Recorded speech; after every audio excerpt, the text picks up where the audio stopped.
pessoal, nós estamos começando mais um vídeo aqui no canal. Eu quero pedir para que você já se inscreva se você não é inscrito, está aqui pela primeira vez. Já deixa o seu like porque o assunto de hoje está muito bacana e agora vamos para a nossa discussão. Gente, essa semana a internet ficou comentando muito sobre uma música muito curiosa, por sinal, que a gente ficou conhecendo. Eu recebi muitos vídeos pelo WhatsApp se tratando desse assunto, muitos grupos que eu faço parte também discutindo a letra dessa música e me chamou muito a atenção de verdade. Então eu fiz uma análise sobre a letra dessa canção. Ela não é tão espiritual, religiosa assim, tem algumas coisas, porque não tem como deixar de ser, mas eu fiz uma análise sobre o contexto onde se passa a narrativa da canção, sobre os pais desse garoto, sobre o que a gente pode aprender com isso, e é isso que eu venho aqui compartilhar com vocês. Então eu não vou ler a letra da canção inteira, porque se você ainda não ouviu, eu sei que você vai correndo na internet encontrar essa música para ver a melodia, para ver a letra da canção completa. Uns mosquitinhos, gente, porque tá à noite, eu fico ligando a luz e fica um monte de mosquitinho aqui. E tá calor! Glória a Deus, né? Mas enfim, a letra dessa canção traz uma narrativa muito bacana pra gente e nós vamos aqui analisar esse contexto. Se vocês verem os mosquitinhos passando assim, ó, vocês perdoam, porque tá calor, graças a Deus. Eu vou pegar as estrofes que mais me chamaram a atenção em relação ao que nós vamos comentar. E a primeira estrofe é quando ele diz assim: mamãe, tenho que te apresentar o Bob. Ele vem cuidar de mim enquanto tu dorme. Diz que teu tic-tac tem um efeito extra forte, que tu só levanta no amanhã por pura sorte. Meio complicada a situação aqui dessa mãe, né? A gente percebe e nota que provavelmente ela é uma mulher depressiva e esse tic-tac que esse amigo fala aqui pra ele é na realidade remédios para dormir. Ou ela está passando por um momento depressivo, ou ela tem algum outro transtorno que precisa se dopar para conseguir dormir. E aí provavelmente essa criança pode ter visto alguma cena assim. A mãe pode ter dito que é tic-tac, que é bala, que é alguma coisa assim que ela não revela, né, para dizer que é antidepressivo.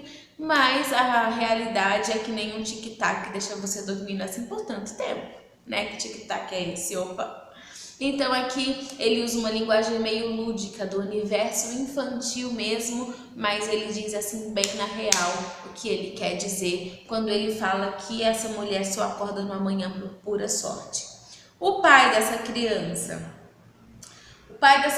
o Bob, diz o seguinte: papai, tenho que te apresentar o Bob, ele vem cuidar de mim enquanto tu dorme, diz que eu tenho outras mamães que tu esconde até da morte e o teu nariz fica branquinho usando algo que não pode.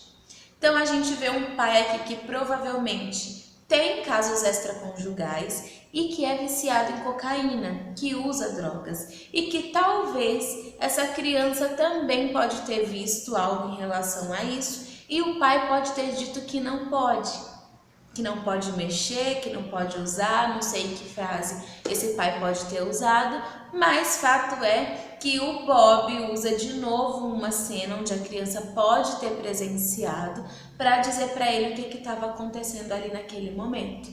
Então, qual que é a dinâmica familiar, gente? Por que eu estou trazendo essa análise aqui para vocês? Porque é muito importante a gente analisar os pais da criança, a gente analisar o funcionamento da família, para entender tudo que se passa. Eu não sei se o autor dessa canção viveu isso daqui que ele relata em música. Eu não sei se ele passou por algo semelhante, se a família dele era assim ou era parecida, mas a realidade é que quando uma criança está inserida numa família onde o contexto é disfuncional, onde a dinâmica familiar é comprometida por vícios que a criança presencia, por casos extraconjugais, por depressão, né, remédios antidepressivos fortes. A realidade é que a gente vê aqui uma mãe com uma possibilidade muito grande, né, de se dopar de remédios, um pai que depende de cocaína e tem relações extraconjugais. E quem cuida dessa criança? O Bob. É o Bob, que se apresenta aí como salvador da pátria e, de certa forma, é um entretenimento aí para essa criança, mas um entretenimento muito perigoso, porque nas próximas estrofes a gente fica sabendo um pouco quem é o Bob. E ele diz assim: meu amigo Bob diz que é um menininho corrompido e toda vez que se acende a luz do quarto fica espantado, por isso todo esse caco de vidro. Bob diz que é filho de um anjinho que foi caído e toda vez que se acende a luz do quarto fica espantado, por isso ele inverte o crucifixo. Essas duas estrofes a gente fica sabendo um pouco mais de como Bob é. E a gente sabe muito bem que anjo que foi caído, não é? E aí ele diz que é filho desse anjo que foi caído. E quando acende a luz do quarto ele se espanta, por isso tantos cacos de vidro e por isso ele inverte o crucifixo. Então eu entendo que essa família na realidade é uma família um pouco perturbada, porque olha os acontecimentos que acontecem aí. Os acontecimentos que acontecem é ótimo, mas bom, olha o que acaba acontecendo e que provavelmente essa família não entendia o porquê da bagunça, o porquê do crucifixo virado, o porquê de cacos de vidros espalhados no chão do quarto do filho, mas nas estrofes que virão a gente entende um pouco como funciona isso. Porque o Bob diz assim, ó: ele pega a espingarda do papai, que ele guarda no armário, mira para a porta do quarto e diz que ninguém vai entrar aqui. Então esse pai tem arma em casa e a criança sabe aonde fica. Porque ele diz, pega a espingarda do papai, que ele guarda no armário. Então, ou o Bob contou para ele, porque esse Bob é muito danadinho, fica revelando o segredo dos pais do garoto, ou ele já sabia onde fica essa arma, o que é muito perigoso para uma criança, e ele revela esse segredo, diz que a arma fica no armário. E aí depois ele diz assim, ele rabisca o meu braço com desenhos estranhos, que queima a Bíblia e outros santos, e diz que nem um querubim encostará em mim. Olha aí. Aqui eu entendi um pouco o que podem ser aqueles cacos de vidros quebrados, né? Porque parece que fica uma frase um pouco fora de contexto, mas nas próximas estrofes isso tem muito a ver. Existem muitas pessoas que se cortam com cacos de vidro e talvez o Bob faça isso nessa criança, ou ele mesmo fazendo, ou ele possuindo a criança para que ela se corte. E esses rabiscos estranhos e esses desenhos estranhos podem ser feitos com esses cacos de vidro. E depois ele diz assim, queima a Bíblia e outros santos. Então imagina uma casa, gente, com caco de vidro, com Bíblia queimada, santos queimados e crucifixo de cabeça para baixo. Isso aqui não é um filme de terror, é uma canção. E muito provavelmente para querer pegar criancinhas. Então o que a gente compreende aqui de forma ainda muito maior é que bagunça que vive essa família. De fato, uma família perturbada. Sabe aquelas casas mal assombradas? Não dá, assim, um parecer que essa família enfrenta um pouco disso? Que não sabe se é efeito do antidepressivo, que não sabe se é efeito da cocaína, mas que tá vendo tudo uma bagunça? E aqui o Bob deixa muito claro que é ele quem faz tudo isso. Queima a Bíblia, queima santo, inverte crucifixo, caco de vidro no chão. Então, uma família bem bagunçada, gente. E na psicologia a gente entende que a criança ela é apenas o sintoma da família, ou seja, o sintoma é aquilo que aparece. Por trás do sintoma tem a doença, mas o sintoma é gritante, o sintoma é o que aparece. Talvez esses pais pudessem ser supersticiosos, religiosos, e em meio a tanta bagunça que viviam, tinha o crucifixo, tinha a Bíblia aberta lá no Salmo 91, mas que não tem uma vida tão saudável assim, e que de repente olhavam o garoto, olhavam para o filho como uma pessoa perturbada, e se perguntavam por que que ele fala sozinho, por que que tudo isso acontece dentro do quarto dele, vamos colocar a Bíblia lá, vamos colocar um crucifixo lá. E aí o Bob fazia uma bagunça geral, mas como eu disse, como a criança é o sintoma, o grande problema aqui dessa família é o comportamento dos pais. Vícios, né, remédios aí antidepressivos, casos extraconjugais. Então assim, uma família que vivia uma bagunça extrema, uma possível superstição e que podiam olhar para esse menino como o grande causador de problemas que eles não sabiam como resolver e por isso deixava aí esses objetos religiosos espalhados. Outra coisa aqui, Jesus amado. A próxima estrofe, cadê? Aqui, ó. Mamãe, tenho que te apresentar o Bob. Ele vem cuidar de mim enquanto tu dorme. Diz que tu é uma vagabunda de uma snob e que o próprio Asmodeus te esperará com 1000 chicotes. Você vê que esse amiguinho imaginário dessa criança trata a mãe dele com muito desrespeito.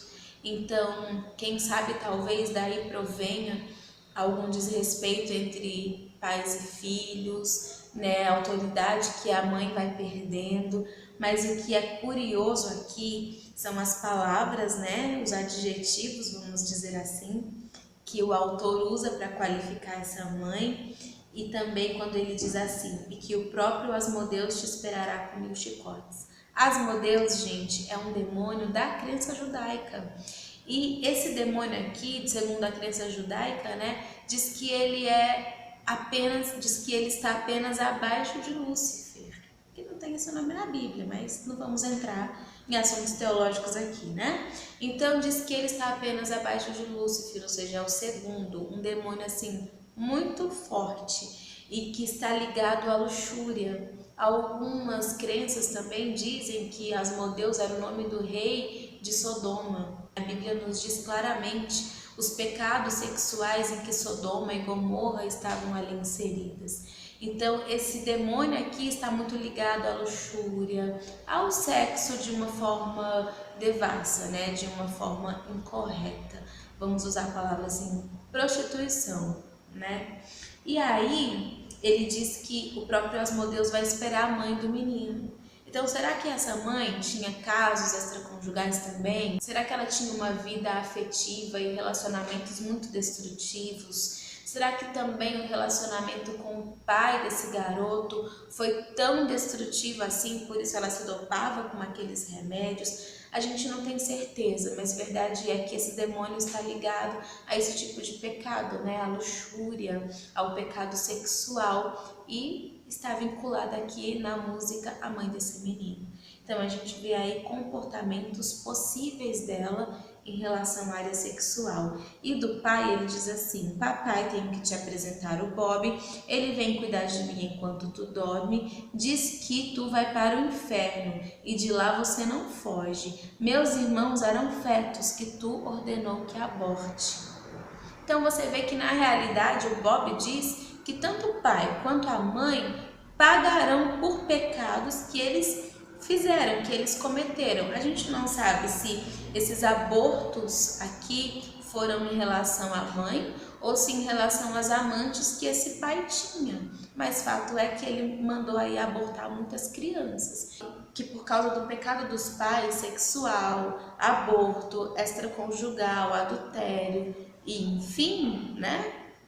Eles iam pagar e os dois iam para o mesmo lugar, para o inferno. E eu achei muito curioso, gente, porque hoje na nossa sociedade são temas muito relevantes e muito discutidos, né? Essa liberdade sexual que na realidade é uma depravação e uma imoralidade sexual disfarçada que as pessoas querem, a liberação de drogas. E o que será, quando eu li essa canção, aí vai entrar um pouquinho uma parte religiosa e espiritual, o que será que Satanás está tentando na nossa sociedade? Esses tipos de comportamentos que a gente vê na nossa sociedade atual e que os filhos são derivados na realidade dessa família, desse contexto familiar, e que muitas dessas crianças que têm síndromes ou transtornos ou um tipo de comportamento disfuncional é por conta da dinâmica familiar, é por conta dos pais. Então, o que será que Satanás está preparando para a nossa sociedade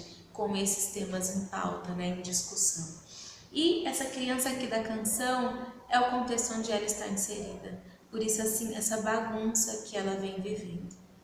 Depois ele repete aqui, né, que eu acho que deve ser o refrão da música, e finaliza.